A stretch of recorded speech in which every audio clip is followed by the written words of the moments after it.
Hello friends मु सुमित विश्वास आपण समस्त को इनफॉर्मेटिव स्टोरी चैनल रे स्वागत जनाऊँगी।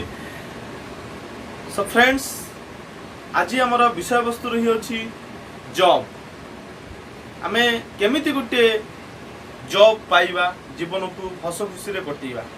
तो फ्रेंड्स एथि पई आईबीपीएस तरफ एक सुवर्ण सुजोग आसी जाइछि जो थरे कि आपणकर 12,075 क्लोरिकल पदवी रही अछि। एवं आपण जानथिबे आईबीपीएस कौन। आईबीपीएस रो फुल फॉर्म होछि institute of banking personnel selection, जो थरे कि आपण मानकु विभिन्न प्रकार रो बैंक मानक द्वारा आपण को नियुक्ति दिया जिवो। आपण जदी आईबीपीएस को क्लियर करचंती ताहले फ्रेंड्स एथिरे पदवी संख्या रही 12,075। तो आमे एबे डिटेल आलोचना करिबा। तो फ्रेंड्स डिटेल आलोचना करिया पूर्व मु आपण समस्त को अनुरोध करछि आपण समस्ते मोर चैनल टी को लाइक सब्सक्राइब एवं शेयर कर नियंतु, जा फल कि आगु को आस्थिबा समस्त प्रकार रो job related education related latest information आपण माने पाई परिबे। तो चलंतु फ्रेंड एबे आमे देखिनबा संपूर्ण एडवर्टाइजमेंट टी कौन रही अछि एवं तार कौन सब डेट ऑफ एप्लीकेशन एवं last date of application payment कौन रही अछि आमे देखिनबा। फ्रेंड्स एठी आपण माने देखि पारथिबे जे आईबीपीएस तरफ रु आपणकर क्लोरिकल पदवी बाहर छै, जार पदवी संख्या रही अछि आपणकर 12,075 पदवी अछि। एवं फ्रेंड्स एठी जदि आमे देखिबा टोटल आपण मानक पाई 12,075 पदवी रही अछि। एवं जदि ब्रीफ इनफॉरमेशन कथा कहबा ताले एटा फ्रेंड्स आईबीपीएस पब्लिश करछि। आईबीपीएस रो अर्थ होछि institute of banking personnel selection, जो थरे कि आपनकर पब्लिक बैंक गुडाक अर्थात किंबा ऑर्गेनाइजेशन गुडाक बैंकिंग सेक्टर रिलेटेड समस्त प्रकार बैंक आपनकर एथिरे पार्टिसिपेट करथांती एवं आपण मानकु आईबीपीएस द्वारा ही आपन को अपॉइंटमेंट मिलवार संभावना से प्रदान करे।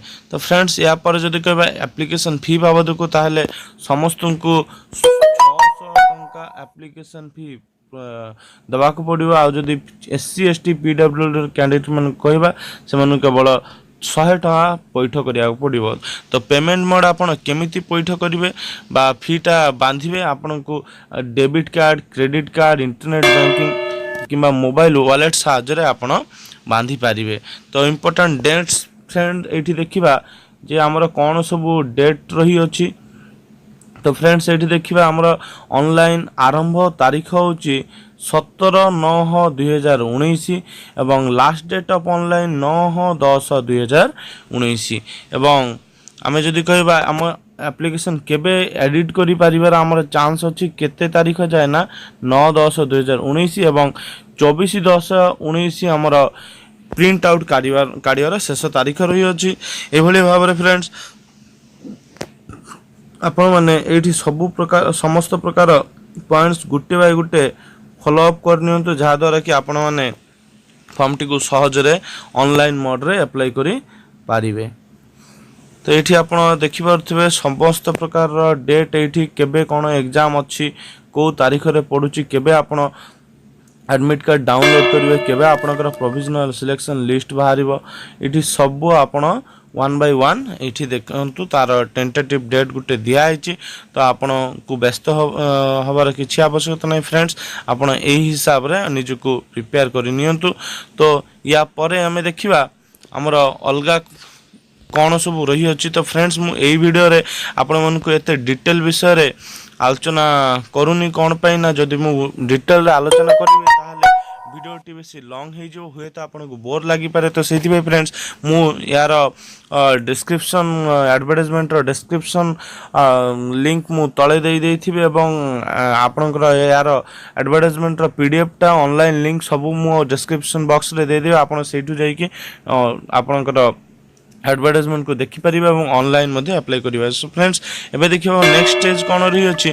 नेक्स्ट स्टेज रे रही अछि एज लिमिट। तो फ्रेंड्स एज लिमिट कथा कहले कैंडिडेट को मिनिमम से कहउचंती 20 वर्ष हबा आवश्यक एवं मैक्सिमम 28 वर्ष हवा आवश्यक 28 वर्ष रु अधिक हेले हबो नै जदि हम रिलैक्सेशन कहबा ताहेले एससी एसटी ओबीसी मानकर जेमिति एज यूजुअल सब जॉब मानकर रिलैक्सेशन रहिता ठीक सही बलिया रही अछि फ्रेंड आ एजुकेशन क्वालिफिकेशन कथा जदि कहबा से कहजंती any degree in any discipline from A